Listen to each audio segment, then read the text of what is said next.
घाटला पोहून यमुनेच्या काठावरनं तो औरंगजेब येतो, आमच्या राजकुमाराची आमच्या राजाची अशी धिंड काढतो आणि महाराष्ट्रातले लोक आडवे येत नाहीत. त्यांचा अनन्वित छळ 35 ते 36 दिवस चाललेला होता आणि त्यावेळेला हजार लोक सुद्धा राजांना वाचवण्यासाठी औरंगजेबाच्या विरोधात निधड्या छातीनं आले नाहीत. हा राजपुत्र 9 वर्षाचा असताना त्याला वडिलांनी हिंदुस्थानच्या बादशाहपुढे उभं राहायची संधी दिली आणि शंभूराजे ज्या वेळेला 18 वर्षाचे झाले त्यावेळेला थोरले महाराज दक्षिण मोहिमेवर निघाले. त्यावेळेला मात्र त्यांना बरोबर घेतलं नाही. औरंगजेब एक असा होता की त्याला मद्य आवडायचं नाही, त्याच्या पुढे दारू प्यायचं कोणी धाडस करायचं नाही. पण ही उदयपुरी बेगम पेदाड होती, औरंगजेबाच्या समोर प्यायची. जदे शकावलीमध्ये जी नोंद आहे त्याच्यामध्ये स्पष्ट असं म्हटलेलं आहे की शिर्के पारके झाले आणि समागमे सिरकियांशी युद्ध केले आणि सिरकियांना पलवून लावले. त्यांनी आपल्या स्वराज्याचं रक्षण केलं, धर्माचं रक्षण केलं, पण म्हणून काही अतिरेक केला नाही. तर ते धर्मरक्षक पण होते आणि धर्मरक्षकापेक्षा ते जास्त मानवतावादी होते. छत्रपती शिवरायांनी नौदल बांधलं आणि तसंच नौदल संभाजी महाराजांनी टिकवलेलं आहे. संभाजी राजा हा त्या काळातला पहिला राजा असा होता की ज्यांनी कायद्यानं गुलामांच्या विक्रीवर बंधन घातलेलं होतं आणि यातून त्यांचं मोठेपण दिसतं. मंडळी नमस्कार, मी विलास बडे. न्यूज 18 लोकमतच्या या पॉडकास्टमध्ये आपल्या सगळ्यांचं स्वागत. छावा सिनेमा आला. या सिनेमाच्या माध्यमातून छत्रपती संभाजी महाराजांचा इतिहास आज घराघरामध्ये पोहोचतोय. पण हा इतिहास रुपेरी पडद्यावर पाहताना आज प्रत्येकाचे डोळे पाणावलेत. पण हा इतिहास कादंबरीच्या माध्यमातून ज्यांनी 2006 मध्ये महाराष्ट्राच्या नव्हे देशाच्या समोर आणला, त्या कादंबरीच्या माध्यमातून त्यांनी संभाजी महाराजांचं व्यक्तिमत्व समोर आणलं. आज त्यांच्याशी आपण बोलणार आहोत. ते आहेत संभाजी कादंबरीचे लेखक, पानिपतकार विश्वास पाटील सर आपल्यासोबत आहेत. इतिहास अभ्यासक आहेत आणि त्यांच्याकडून आपण संभाजी महाराजांचं आयुष्य, त्यांच्या आयुष्यातले सगळे वेगवेगळे कॉन्ट्रोवर्सीज आहेत, आज निर्माण झालेले सगळे वाद आहेत आणि त्यांचं धैर्य, शौर्य आणि त्यांनी केलेला त्याग, या सगळ्याबद्दल बोलणार आहोत. सर खूप खूप स्वागत आहे तुमचं. धन्यवाद. खरं तर छावा सिनेमाची सगळीकडे चर्चा आहे. छावा सिनेमानं संभाजी महाराजांना खरंच न्याय दिला का? न्याय दिला असं म्हणता येणार नाही, पण छावा सिनेमानं नक्कीच एक ऐतिहासिक काम केलं. ते म्हणजे छत्रपती संभाजी महाराज हा महाराष्ट्राच्या सरहद्दीपुरता मर्यादित असणारा विषय पॅन इंडिया म्हणजे संपूर्ण भारतभर या सिनेमामुळे गेला. आणि विशेषतः छत्रपती शिवरायांचा पुत्र एवढा महापराक्रमी होता आणि औरंगजेबाने त्यांचा ज्या प्रकारे छळ करून त्यांना मारलं हे पाहिल्यावर भारताच्या अनेक भागातून मला सुद्धा फोन आलेले होते आणि लोकांच्या हृदयाला पीळ पडला की एवढ्या शूर पुत्राचा अंत औरंगजेबासारख्या क्रूर कर्माकडून व्हावा. या मुद्द्यावर लोक मात्र नक्कीच हळहळले. पण यातून काही कॉन्ट्रोवर्सीज निर्माण झालेल्या आहेत. ज्या कॉन्ट्रोवर्सीमध्ये असं सांगितलं गेलं की सिनेमात दाखवलं गेलं की शिर्केंचा याच्यामध्ये खूप महत्त्वाचा रोल होता. महाराजांची जी ती पकड झाली, औरंगजेबानं त्यांना पकडून नेलं तेव्हा त्याच्यात शिर्केंचा सहभाग होता असा अंगुली निर्देश झाला. त्याच्यावर शिर्के चिडले आणि मग दुसऱ्या बाजूनं आणखी एक मार्टिनचा उल्लेख करण्यात आला आणि मग दुसरी मांडणी करण्यात आली. इतिहासाची पानं नेमकी काय सांगतायत? कोण होता फितूर, कोण होता स्वराज्याचा खलनायक? स्वराज्याचा खलनायक त्या प्रभावली प्रांत म्हणजे ज्याला शिर्क्यांच्या प्रांतांचं त्या संगमेश्वर आणि रत्नागिरीकडच्या भागाला प्रभावली प्रांत असं म्हटलं जायचं. आणि त्या प्रभावली प्रांतातलाच कोणीतरी फितूर झाला होता. अन्यथा आज सुद्धा तुम्ही जर संगमेश्वरच्या बाजूला गेला तर एवढं किर्र आणि भयानक जंगल आहे की तुम्हाला तिथे नेऊन सोडलं तर तुम्हाला दुपारी रस्ता सापडणार नाही. आणि त्या काळामध्ये 300-400 वर्षापूर्वी एवढं घनदाट जंगल असताना त्या ठिकाणी दुसरं कोणी जाण्याची शक्यताच नव्हती. त्यामुळे त्या भागातला कोणीतरी नक्कीच फितूर झालेला असणार. अन्यथा जो शेख निजाम, ज्याला मुकर्रब खान म्हणतात, तो मुकर्रब खान महाराष्ट्राला नवीन होता. महाराष्ट्रालाच नव्हे तर मुघल राजवटीला नवीन होता. तो मूळचा हैदराबादकडचा होता. नुकताच इकडे मोगलांच्या नोकरीमध्ये आलेला होता आणि तो कोल्हापूरवरून एवढ्या कमी वेगानं 2-2.5 दिवसामध्ये एवढ्या प्रचंड झपाट्यानं आणि वेगानं त्या प्रभावली प्रांतामध्ये येऊन पोचतो, हे एक आश्चर्य आहे. याचा अर्थ असा की त्याला मार्गदर्शन करणारे किंवा त्याच्या पुढे दिवट्या नाचवणारे, मशाली दाखवून रस्ता दाखवणारे नक्कीच आपल्या भूमीतले कोणीतरी होते आणि त्यांनी महाराजांचा घात केला. बरं, पण शिर्के म्हणतायत आम्ही नव्हतो. इतिहासात असं काही आहे का अंगुली निर्देश करणारं? नाही, हे बघा, इतिहासाची पानं आहेत, त्याचा अर्थ आपण काढायचा आहे. मी म्हणतो त्याप्रमाणे मी म्हणत नाही, पण जयदेव शकावली सांगते. जयदेव शकावलीमध्ये जी नोंद आहे त्याच्यामध्ये स्पष्ट असं म्हटलेलं आहे की शिर्के पारके झाले आणि मग जो कवी कलश होता, या कवी कलशाच्या मदतीला स्वतः महाराज धावून आले आणि समागमे सिरकियांशी युद्ध केले.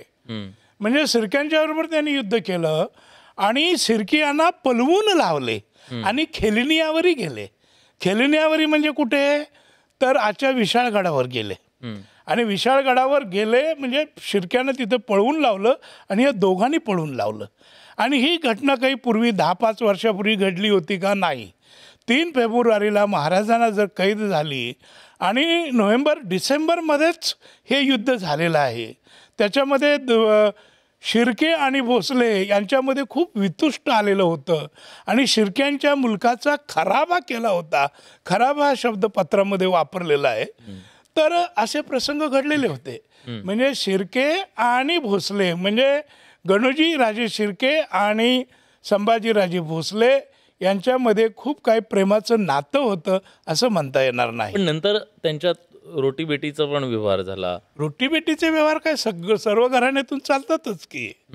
ह्या कारणास्तव इव्हन आता 30-40 वर्षापूर्वी आपापसात खून झालेल्या घरामध्ये सुद्धा एकमेकाला मुलं मुली देतात ना, तो विसरून जायचं असतं. त्याच्यामुळं काही फरक पडत नाही. इंद्रजित सावंतांनी एक मार्टिनच्या डायरीचा उल्लेख करत मांडणी अशी केली की या सगळ्यामध्ये अण्णाजी दत्तोपंत यांच्या नंतर पुढच्या पिढीतला कोणीतरी असावा, अशी प्रकारची जी मांडणी केलेली आहे, जी मुघलांना माहिती दिली त्या. नाही, आता प्रत्येक अभ्यासकानं ठरवायचं कुठली मांडणी करायची, पण ते वसमतचा म्हणतात, म्हणजे तो तिथला नाही आहे, तर त्यांनी त्यांच्या परीनं अर्थ काढावा. पण त्याच वेळेला त्याच दरम्यानचा मद्रासच्या वकारीचा दाखला आहे. तिथे संभाजीराजांना त्यांच्या आपसातल्या घरच्या लोकांनीच पकडून दिलं, असं पण त्याच्यामध्ये उतारा आहे, अशी त्याच्यामध्ये मांडणी आहे. म्हणजे तुमचं म्हणणं आहे की मार्टिनची जी डायरी आहे त्या डायरीवर विश्वास ठेवता येणार नाही. फारसा काय तो काय फर्स्ट हँड पुरावा नव्हे. जसं जयदेव शकावली असेल, शिवभारत असेल, किंवा पत्रसार संग्रह भाग 1 भाग 2, किंवा इव्हन मोगलांच्या इतिहासकारांनी भीमसेन सक्सेना असेल, ईश्वरदास नागर असेल, काफी खान असेल, हे त्या काळामध्ये तिथे फिरलेले आहेत, त्यांनी यातले प्रसंग पाहिलेले आहेत. तर हे फर्स्ट हँड पुरावे मानता येतील. पण मला शंका वाटते मार्टिनची डायरी फर्स्ट हँड मांडता येईल की नाही. या सगळ्यातून आणखीन एक वाद आहे, ज्या वादाबद्दल खरं तर अमोल कोल्हे बोलले. या सिनेमामध्ये जे शेवट दाखवण्यात आला, हाल हाल करून महाराजांना कसं मारलं गेलं हे दाखवलं गेलं, पण आपल्याला ते दाखवता का आलं नाही, त्याच्यासाठी एक दबाव होता आपल्यावरती असं ते म्हणतात. आधी ते दबाव काय होता ते सांगताना ते म्हणतात की मालिकेत आम्हाला ते दाखवता येत नव्हतं, म्हणून आम्हाला तो दबाव होता नियमांचा, असं त्यांचं म्हणणं आहे. तुम्हाला पटतं हे? पटण्यासारखं मला वाटत नाही. का? शेवटी कलावंताचं स्वातंत्र्य आहे, तुमचं स्क्रिप्ट आहे, तुमचं नॅरेशन आहे, तुमचं कन्क्लुजन आहे, तुम्ही मांडायला पाहिजे होतं ना. तुम्ही तुमची कोणाचीही एखादा दिग्दर्शकाचा सिनेमा आपण पाहतो त्यावेळेला तो त्याचा सिनेमा आहे, त्यानं अन्वयार्थ काढायचा असतो. आणि त्यामुळं मुळात मला त्यावेळेलाही धक्का बसलेला होता की येशू ख्रिस्ताच्या आयुष्यात त्याला जो सुळावर चढवला हा प्रसंग जर गाळला तर येशू ख्रिस्ताच्या आयुष्यामध्ये काय नाट्य राहिलं. तो तर टोकाचा प्रसंग होता, ज्याला आपण ऐतिहासिक भाषेमध्ये स्क्रिप्टच्या भाषेमध्ये फ्लॅग इन्सिडेंट म्हणतो. तसं संभाजी राजांचा भयानक मृत्यू हाच त्यांच्या जिंदगीचा त्या स्क्रिप्टचा कणा होता. आणि तोच तुम्ही कणा दाखवणार नसाल मग त्याला कुठलंही कारण असू दे ते पटणारं नाही.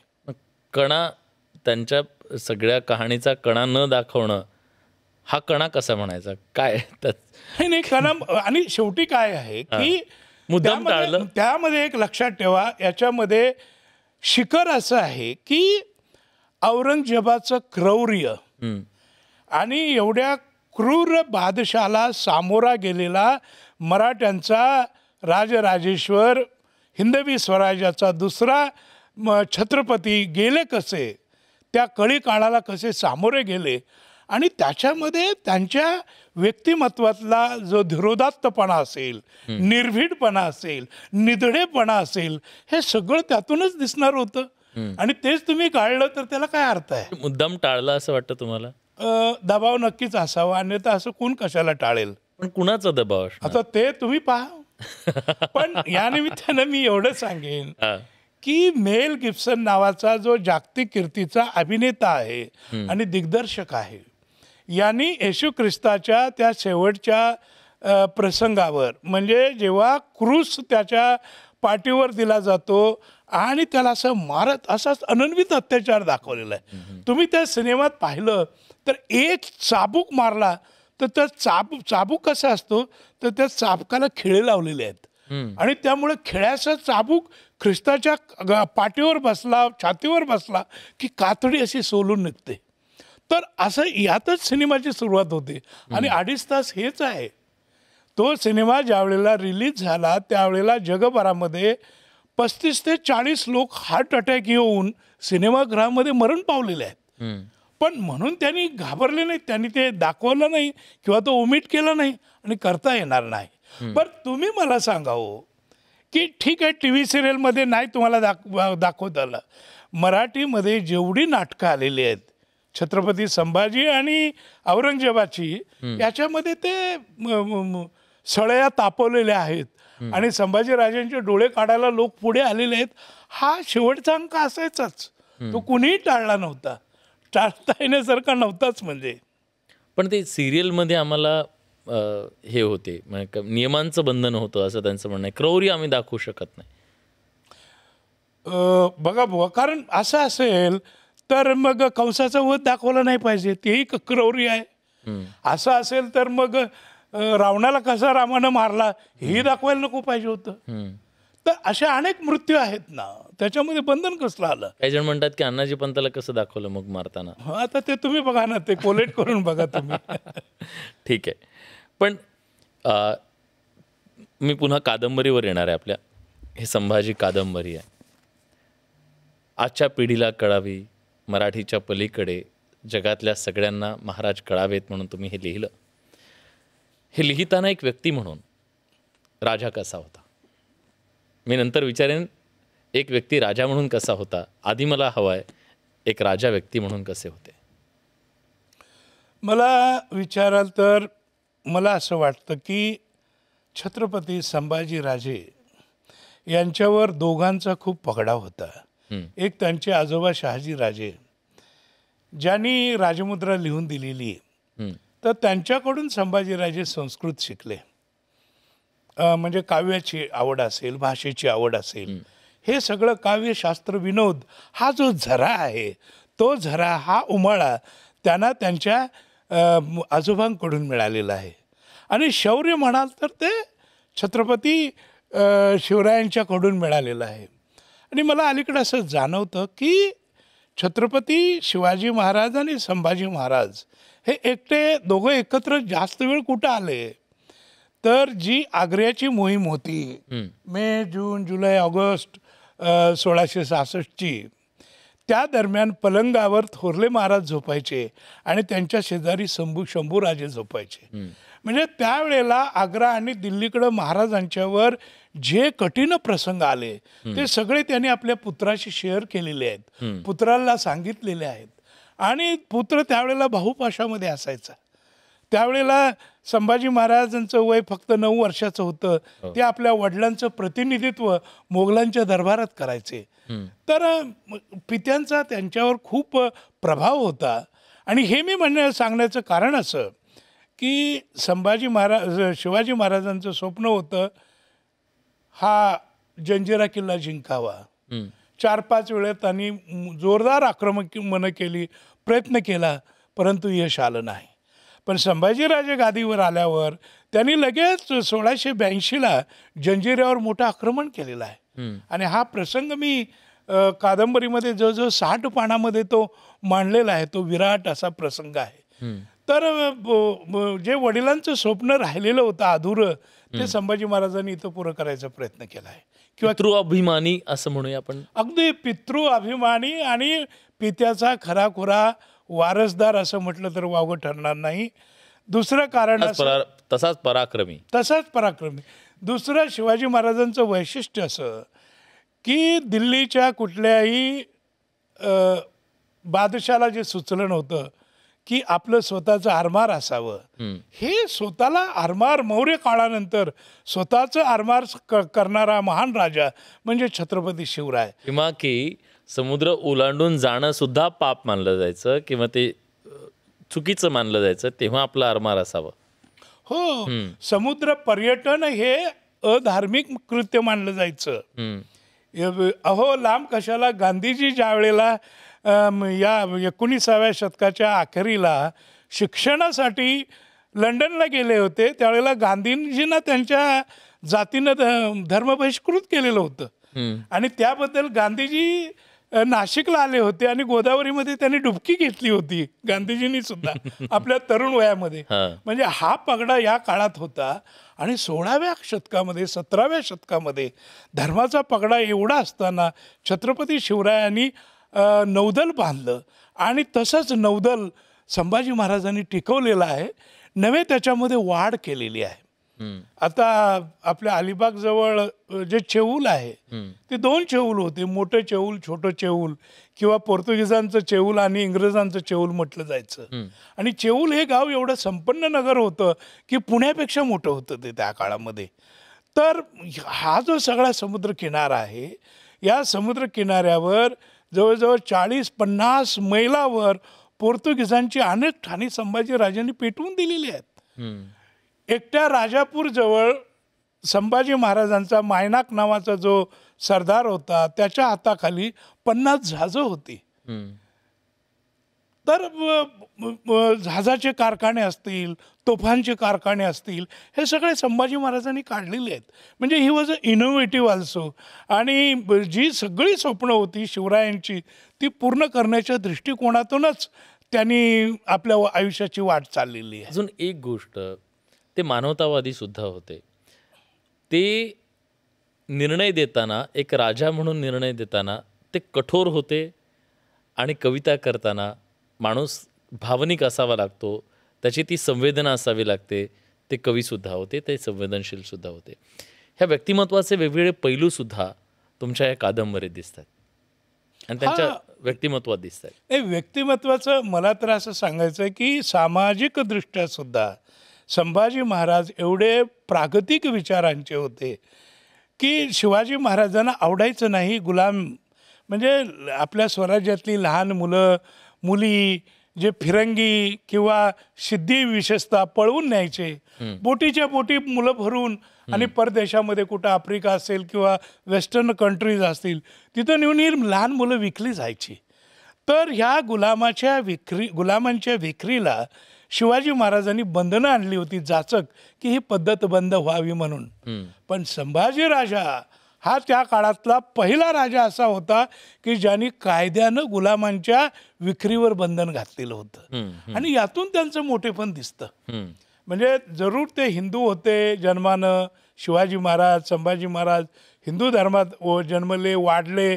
त्यांच्या घरामध्ये पूजा अर्चा अगदी राज्याभिषेकापर्यंत हिंदू पद्धतीने झालं. तरी हिंदू धर्माचाही त्यांनी अतिरेक केला नाही किंवा दुसऱ्यांचा द्वेष नाही, दुसऱ्यांचा द्वेष केला नाही.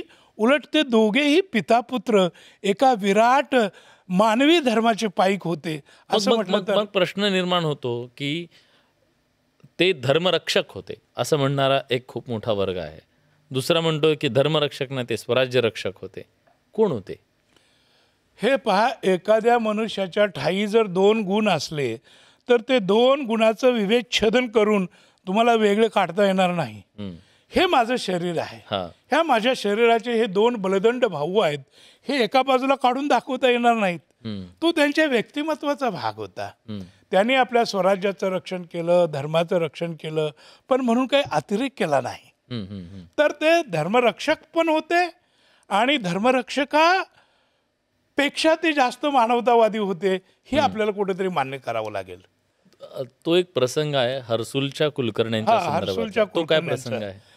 ते हर्सुलच्या कुलकर्ण्यांना मुसलमान धर्म बनवलेलं होतं सक्तीनं आणि त्याची तक्रार महाराजांकडे आली आणि ती केस कवी कलश यांनी महाराजांच्या पुढं सादर केली.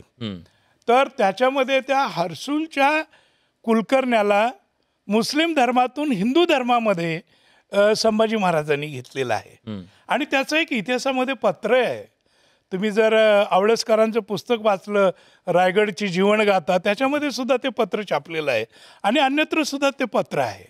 म्हणजे जसं शिवाजी महाराजांनी नेताजी पालकरांना पुन्हा हिंदू धर्मामध्ये घेतलं तसं हर्सुलच्या कुलकर्ण्यांना संभाजी महाराजांनी घेतलेलं आहे आणि ते इतिहासामध्ये पत्र उपलब्ध आहे. संभाजी महाराजांच्या बद्दल आज या महाराष्ट्रात नाही देशात कोणी अपशब्द एक जरी उच्चारला तर सगळा देश पेटून उठेल. पण अनेकांना प्रश्न पडला, महाराजांना जेव्हा पकडलं गेलं तेव्हा हा महाराष्ट्र पेटून उठला नाही का? काय झालं तेव्हा?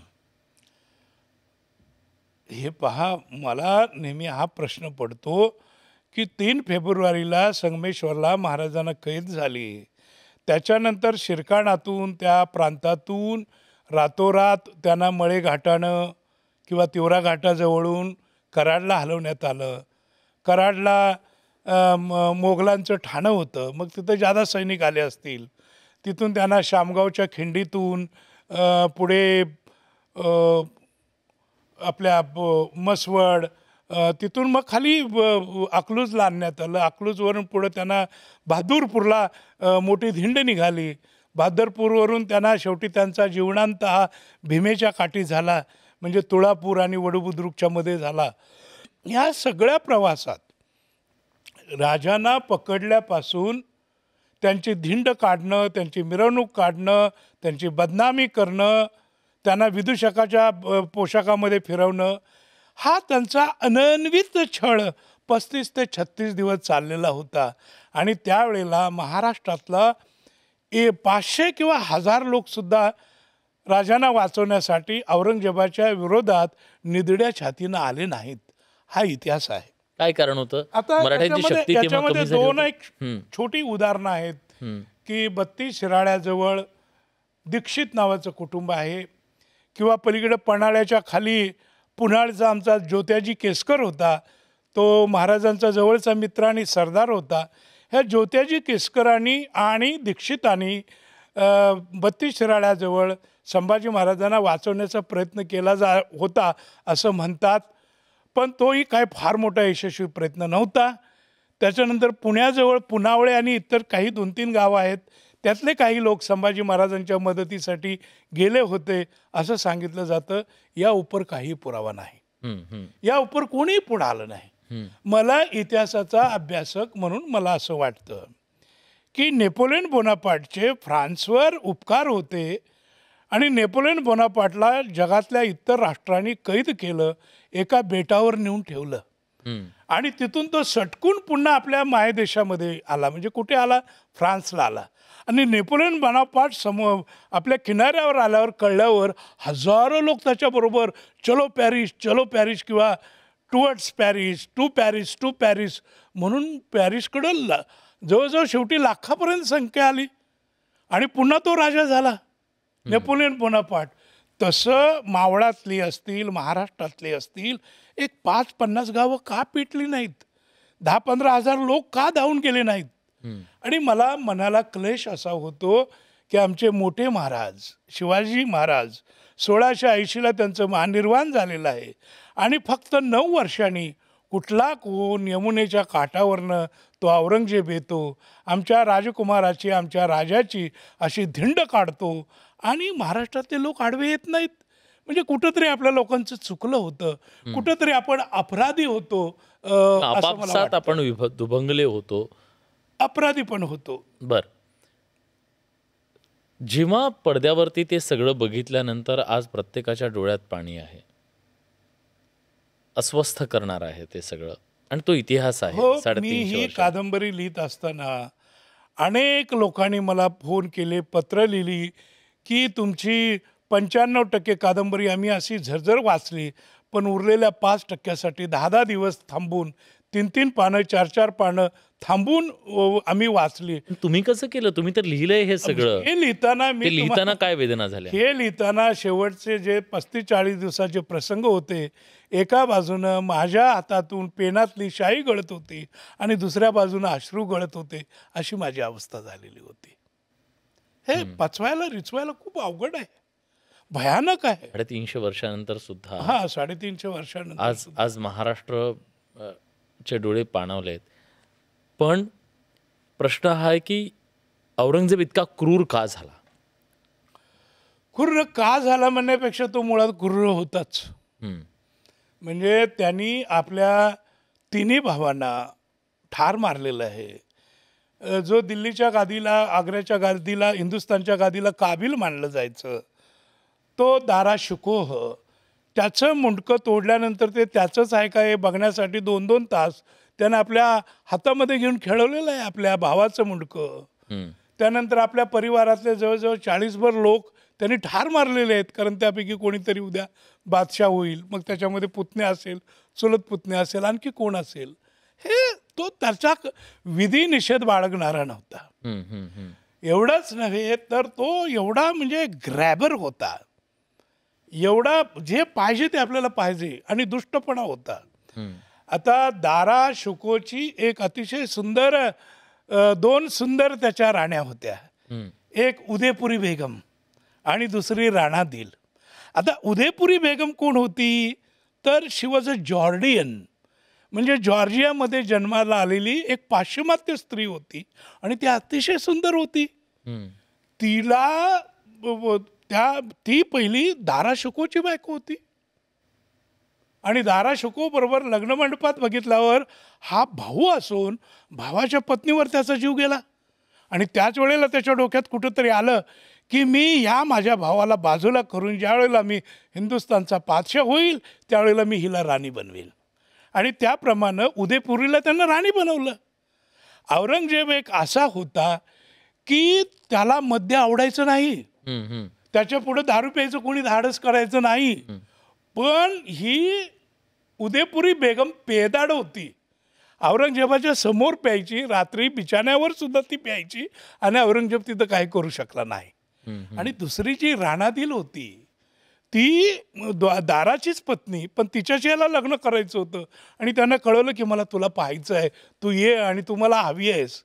मग तिने काय केलं की चाकूनी आपला संपूर्ण चेहऱ्यावर ओरखडे काढले, नखाने काढले, आपली कातडी सोलली आणि भयंकर स्थितीमध्ये ती औरंगजेबासमोर आली आणि म्हणाले मी तुला आवडते ना, घे मग. म्हणजे ती काही त्याच्याशी लग्नाला तयार झाली नाही. म्हणजे हा गो गेटर होता, जे पाहिजे ते पाहिजे, महत्वाकांक्षी होता आणि भयंकर क्रूर होता, संशयी होता, कपटी होता, क्रूर होता. पण आज त्याला सेक्युलर दाखवण्याचा किंवा एक प्रकारे काही लोक त्याचं सुद्धा उदात्तीकरण करण्याचा प्रयत्न करतात. हा केवळ स्वराज्याचा नाही तर सगळ्या मानवजातीचा असणारा हा शत्रू, तो विलन, पण त्याला जेव्हा त्याचं उदात्तीकरण करण्याचा प्रयत्न केला जातो त्याला काय म्हणायचं? तर काय याला मूर्खपणाशिवाय दुसरं काय नाव द्यायचं? हा मूर्खपणा आहे. काही लोक करतात उदात्तीकरण, काय करायचं त्याला तर. ठीक आहे. पण जेव्हा तुम्हाला संभाजी महाराजांच्या या कादंबरीमध्ये तुम्ही छत्रपती शिवाजी महाराज आणि संभाजी महाराज यांच्या नात्याबद्दल, आई मुलगा या नात्याबद्दल तुम्ही काय लिहिलं? म्हणजे संभाजी महाराज आणि शिवाजी महाराज यांचं एकमेकावर प्रचंड प्रेम होतं. मी तर असं सांगेन की ज्यावेळेला औरंगजेबाच्या दरबारात संभाजी महाराज स्वराज्याचे प्रतिनिधी म्हणून शिवाजी महाराजांतर्फे हजर व्हायचे, त्यावेळेला 9 वर्षाचा मुलगा ज्या तडफेनं उभा राहायचा, रोज दरबार अटेंड करायचा कुंवर रामसिंग बरोबर, आणि ते पाहून आग्र्यातल्या लोकांची गर्दी व्हायची की हा बोलतो कसा, हा म्हणजे काय याचं प्रेझेंटेशन कसं आहे, प्रतिपादन कसं आहे, याच्यावर लोक खुश व्हायचे. त्यांनी अनेकदा औरंगजेबाने त्याला उलटे सुलटे प्रश्न विचारल्यावर तेवढेच त्यांनी प्रत्युत्तर केलेली आहेत त्यांनी. तर त्यावेळेचं त्यांचं व्यक्तिमत्व.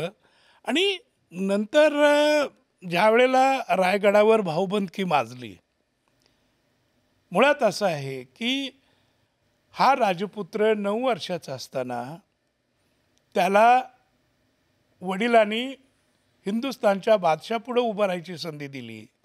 आणि शंभूराजे ज्या वेळेला 18 वर्षाचे झाले त्यावेळेला थोरले महाराज दक्षिण मोहिमेवर निघाले. त्यावेळेला मात्र त्यांना बरोबर घेतलं नाही.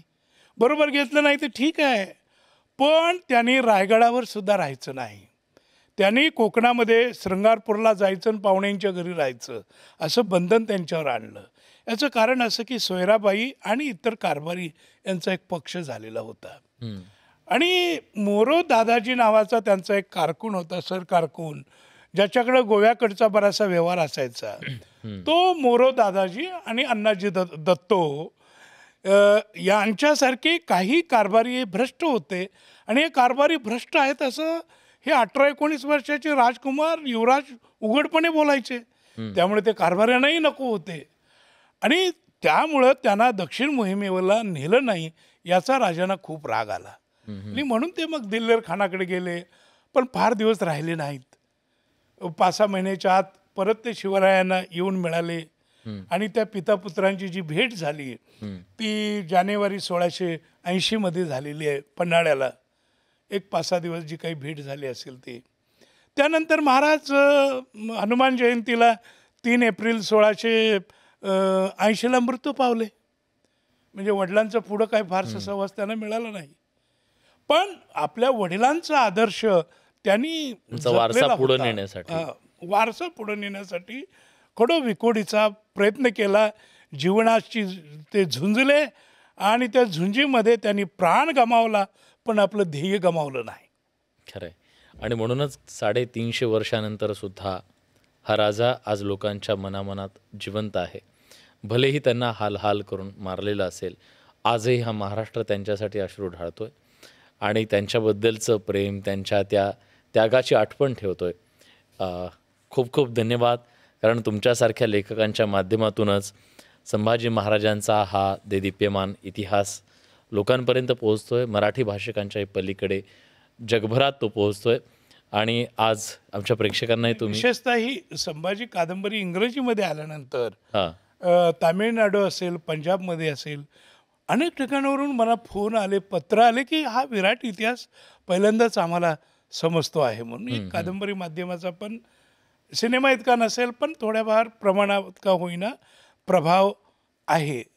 पण हे खऱ्या अर्थी आदर्श राजा आणि त्याचा आदर्श पुत्र कसा असावा याचं हे जागतिक उदाहरण आहे शिवराय आणि संभाजीराजे. खूप खूप धन्यवाद सर. तुम्ही न्यूज 18 लोकमतशी अगदी सविस्तरपणे बोललात आणि संभाजी महाराजांच्या आयुष्यातल्या वेगवेगळ्या त्यांच्या व्यक्तिमत्वाच्या पैलूंवर आपण प्रकाश टाकलात. त्याबद्दल खूप खूप धन्यवाद तुमचे. धन्यवाद. आजच्या या पॉडकास्टमध्ये आपण इथेच थांबतोय. पुन्हा भेटू नव्या पाहुण्यांसह, नव्या विषयासह. तुर्तास धन्यवाद.